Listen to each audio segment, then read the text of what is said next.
Balikan natin si Attorney Mel Santamaria para sa mga kasagutan na inyong problemang legal. Attorney, ano bang meron dyan, sir? Maraming salamat, Rafi.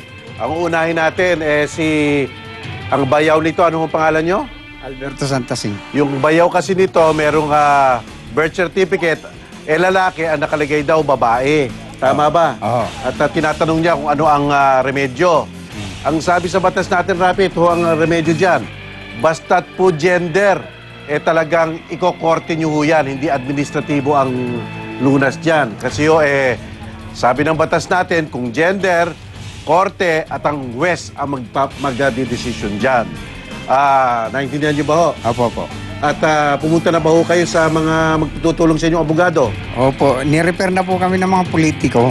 Pero ang sinabi sa inyo, ang mga abogado daw, yung humingi ng 30,000, yun ba? Hindi ko alam kasi yung binangko yung kausap eh.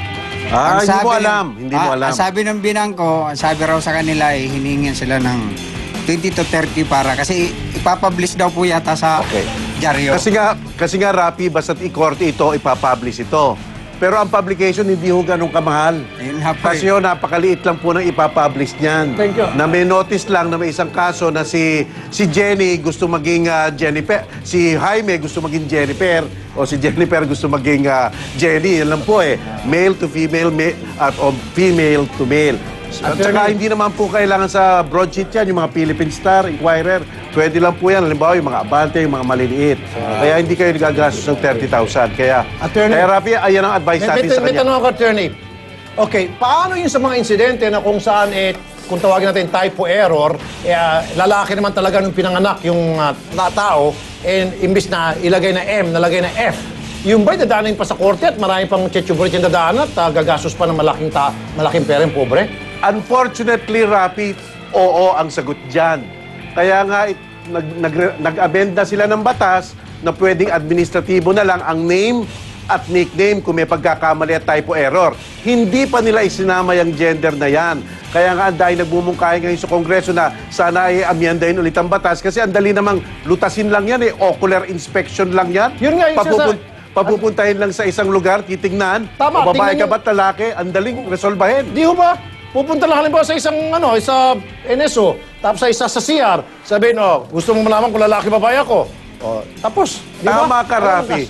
Ito nga kaya nga, kahit na parang napakaliit na problema, ang daing may problema ganito. Kaya dapat siguro, tuunan niya ng mga senador natin o mga kongresista para kahit ng parang maliit, malaki ang mga consequences kasi. Okay. Kasi hindi ka makakakuha ng marriage license kasi nakalagay male ka, magpapakasal ka sa male. Paano yun, di ba? Oo naman. So, ang daing mga problema dyan.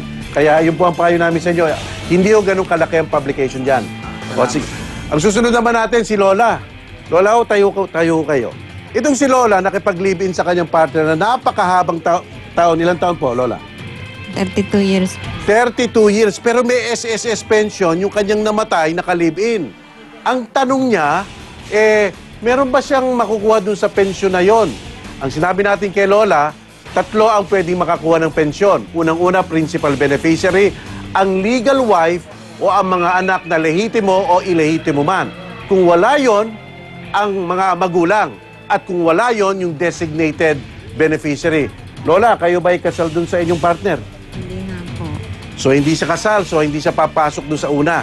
Kaya, ang importante dito, in-advise natin siya, punta ulit siya sa SSS para tignan yung dokumento at baka siya ay isang designated beneficiary na niligay nung kanyang partner na matay na siya ang makakakuha. Kung meron nun, talagang yun ang karapatan nyo, Lola. Tutulungan namin kayo dyan, Lola. Okay. O sige. Ito naman si teacher. Ang sabi niya, yung anak niya daw, karaka-raka na lang tinanggal sa eskwelahan nang wala mang abiso sa kanya from one school to another. Tama ba ho yun? Opo. Anong gusto niyo mangyari? Kung gusto ko sana na isampa siya ng kaso dahil nagkaroon ng trauma yung mga bata at 3 taon na po na hindi nakakapag-aral ngayon. Alam nyo, Mrs., no? Okay, gusto niyo kasuhan yung eskwelahan. Yung principal po. Yung principal, yung advisor, kahit sino. Kung totoo yung sinasabi niyo at hindi naman natin sinasabi kasing totoo kaagad, Rafi, kasi 2 panig to. Panig niya at panig ng kabila Ang sinasabi lang natin, kung totoo, dapat iugat yung kasong ng damnus pervicius na yon sa pangyayaring tinanggal. Kasi kung in between may mga nangyari at nakapaglala, baka hindi pwedeng ikasuhan yun kasi may mga supervening event. Yun lang po ang advice namin sa inyo. Pero titignan pa natin ang kaso niya. Opo. Okay, Salamat sige po. At alam mo, Rapi, merong tumatawag dito sa atin na ang kanyang problema, yung tao daw, nakapagpirma ng deed of sale, pero nung chinek nila, patay na. Ang daing mga kasong ganyan, racket yon. Kaya ang payo natin sa kanila, wala silang magagawa, notaryado yung dokumento, kasi basta't notaryado ang dokumento, ipagpapalagay ng batas na totoo muna iyon. Kaya para i-contradict yon o i-void, pupunta na naman sa korte. Yan ang inconvenience dyan. No, Kaya dun sa attorney. nanonood, yun ang aming payo. Okay, paano mapapatunayan, attorney, na yung pumirma siya ngayon, samantalang patay na, hindi na siya pwede magsabi, ako yan, dahil buhay pa siya, kung patay na. So, Yun nga, kaya ano nga- makaka-prove na yung pirmang yon dapat ma-accept dahil mo yung pumirmang yon, siya mismo yung taong nakalagay doon? Madami naman pamamaraan, Rafi, kasi ang notaryo, nandun yung date kung kailan pinirmahan nung sinasabing pumirma, yung patay. At pwede rin pumunta sa NSO para kumuha ng certificate of death. Baka doon makikita ang date of death. Kaya madaming pamamaraan dyan. Alam pero- mo, attorney, yung notaryo, pumunta ka lang dyan sa LTO. Ang dami dyan. Tatawagin, talika, notaryo. Oo, alam ko yung sinasabi mo. Na-appearance pa kung gusto mo. Alam ko yung sinasabi mo, yung ina-antidate. Oh, yung antidate. yung pinapauna yung yung mga date ng legal document, pero paano yun? meron ang NSO naman, hindi naman magsisinungaling yan eh. Kung hihingi ka ng certificate of death, makikita mo naman talaga kung kailan namatay. So, yan. Okay, dun po sa mga taong gustong magsanggunin ng kanilang problema at gusto makakuha ng payo, susubukan po nating sagutin yan. Tumawag lang po sa 922-5218 at 922-5220. Kapag tapos na po ang T3, pwede kayo mag-text sa amin sa 0918-983-8383. Attorney Mel Santa Maria po. Balik sa inyo, Rafi, Erwin at Ben.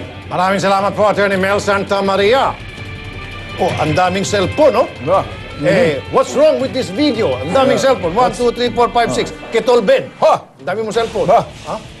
Okay. Anyway. Kunin ko na yung isang cellphone. Hiramin ko, ha? Cellphone mo. Nais ko lamang batiin nanonood sa atin ngayon si Colonel Bob Rocio. Ayun. Colonel Bob Rocio, kasamang kaibigan mo. Ako naman. Thank you. Sino gusto mo batiin? Ano yan? Mayor! Si Mayor naman. Hindi yung patagtag si Mayor. Good afternoon, Mayor. Muntinlupa. Good afternoon lang. Okay, sige. Yan po ang 30 minutong balitaan ng serbisyo publiko. Salamat po sa mga nagpunta rin sa ating studio at kay Attorney Mel Santa Maria.